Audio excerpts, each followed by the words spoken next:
الحمدللہ رب العالمین والصلاة والسلام علی سید الانبیاء والمرسلین وعلی آلہ وصحبہ اجمعین اما بعد فاعوذ باللہ السمیع العلیم من الشیطان الرجیم بسم اللہ الرحمن الرحیم ما تسبق من امت اجلها وما یستاخرون آمنت باللہ صدق اللہ المولانا العظیم۔ معزز ناظرین، اللہ کریم نے جہاں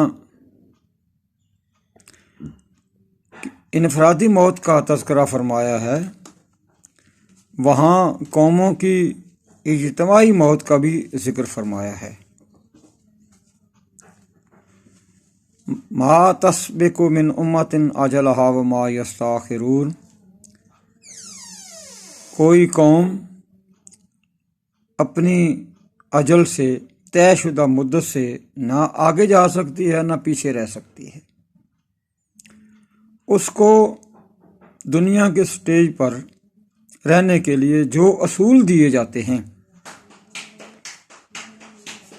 جب تک ان اصولوں پر وہ کاربند رہتی ہے تو اس کی عمر میں اضافہ ہو جاتا ہے، اس کی عزت و آبرو محفوظ ہو جاتی ہے۔ لیکن جب قوموں کی ترقی کے لیے متعین شدہ اصول قومیں چھوڑ دیتی ہیں تو پھر ان کا دنیا کے سٹیج پر رہنا محال ہو جاتا ہے۔ اقبال نے اسی بات کو فرمایا۔ اقبال تو خیر ہم سے چھیننے کی پوری کوشش ہو رہی ہے، اور جن سے چھینا جا رہا ہے ان کو اس بات کا پتہ ہی نہیں ہے کہ ہمارے ہاں کتنی نقب زنی ہو رہی ہے۔ اقبال فرماتے ہیں، تجھ کو بتاتا ہوں تقدیر امم کیا ہے، شمشیر و ثنا اول، طاؤس و رباب آخر۔ میں تجھے بتاؤں کہ امتوں کی تقدیر کیسے بنتی ہے، کیسے وہ ترقی کرتی ہیں، کیسے وہ زوال پذیر ہوتی ہیں۔ فرمایا شمشیر و ثنا اول، جب کوئی قوم سامنے آتی ہے تو پھر بہادری کا جوہر دکھاتی ہے، انہیں اور فضول کاموں کی طرف کوئی فرصت نہیں ہوتی، اور جب اپنے اصولوں کو چھوڑ دیتی ہے اور جب وہ اپنے بزدلی کا یا اصولوں سے ہٹ جانے کا مظاہرہ کرتی ہے تو پھر طاؤس و رباب آخر، جب قومیں ذلیل ہوتی ہیں تو پھر باجے گاجے گانے بجانے، اور جب ترقی کرتی ہیں تو تلوار کا مظاہرہ کیا جاتا ہے۔ ایک بات تو یہ اس نے سمجھائی، اور دوسرا یہ بتایا کہ مرگ فارد از خشکی رود حیات، بندہ تو اس وقت مرتا ہے جب اس کی زندگی کی ندی خشک ہو جاتی ہے۔ مرگ قوم از ترک مقصود حیات، اور قوم اس وقت مرتی ہے جب زندگی کے مقصد کو بلا بیٹھتی ہے۔